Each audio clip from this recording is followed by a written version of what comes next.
Welcome to the Real Estate Espresso Podcast, your morning shot of what's new in the world of real estate investing. I'm your host, Victor Menashe. On today's show, we're talking about the effect of the pandemic on rental markets across North America. The results are somewhat surprising. The biggest worry has been whether tenants would pay rent despite the staggering job losses. It seems that the stimulus money that governments have been showering the country with have been effective in protecting rental payments. The National Multifamily Housing Council Rent Payment Tracker found that 94.2% of apartment households made either full or partial rent payments by June 27th in its survey of 11 million households of professionally managed apartment units across the country.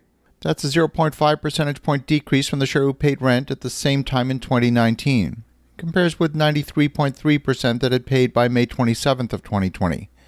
The data encompasses a wide variety of market rental data properties across the United States, and they vary by size, type, and average rental price. And while rental collections for June were down 0.5% compared with a year earlier, we're seeing that some tenants are struggling to make payments on time and are paying later in the month than previously.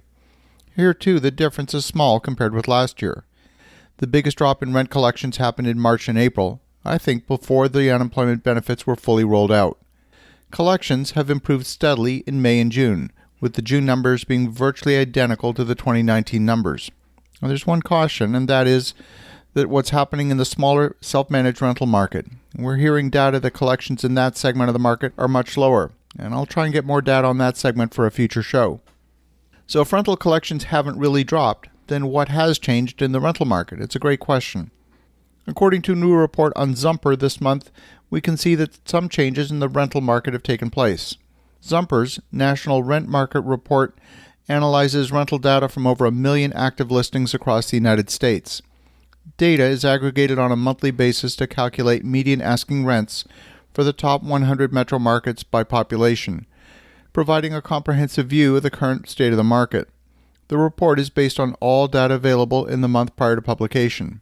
It seems that COVID-19 has shifted demand away from the most expensive markets, and when you look at month-over-month data, all of the top 10 priciest cities either had flat or declining rents. It seems the pandemic has shifted the demand for apartments away from those most expensive cities, and demand usually picks up in those cities as we head into the summer months, but right now the opposite is true. As more and more companies move to remote work, many renters don't want to pay the big city price tag, and they're unable to use the amenities that they're looking for, so why pay the extra for those amenities?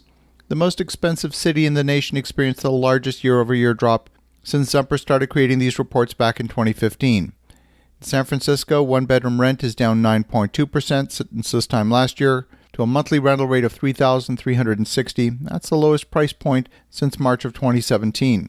Similarly, the next three most expensive markets, New York, Boston, and San Jose, all had negative year-over-year changes for their respective one-bedroom units as well. Some cities have experienced rent growth during the pandemic. One city in which my team has projects is Spokane, Washington, and the Spokane Valley is an area where rents have increased 5.1% year-over-year for one-bedroom units and 3% for two-bedroom units. And much of that change is recent, with rents having increased 3.8% in the last month for one-bedrooms and 3% for two bedrooms. Nashville, Tennessee also saw a significant rental price increase. Asking rents are up 9% year over year compared with 2019. Within a major city, there are also major shifts in demand. For example, rents are down 3.4% in the Plano suburb of Dallas, and they're up 7.3% for one bedrooms and 4.6% for two bedrooms in Arlington, Texas. But this makes sense. Rents in Arlington are $300 to $400 less than in Plano. We're seeing a shift towards renting in more affordable locations. The pandemic has significantly affected absorption rates in many markets due to the smaller number of people moving, and the traditional spring market for rentals didn't materialize this year. Some believe that the market changes are simply going to be happening on a delayed schedule. In my opinion, there's no question that changes in employment are affecting people's choices of rental accommodations. These choices are being influenced by affordability. If someone loses a job, they're going to be looking for less expensive accommodation. If they're going to be working from home for an extended period of time, then they might choose to move from a high-cost, dense urban environment to a lower-cost area where they can socially isolate and continue to work from home with access to more amenities and access to the outdoors. As you think about that, have an awesome rest of your day. Go make some great things happen. And we'll talk to you again tomorrow.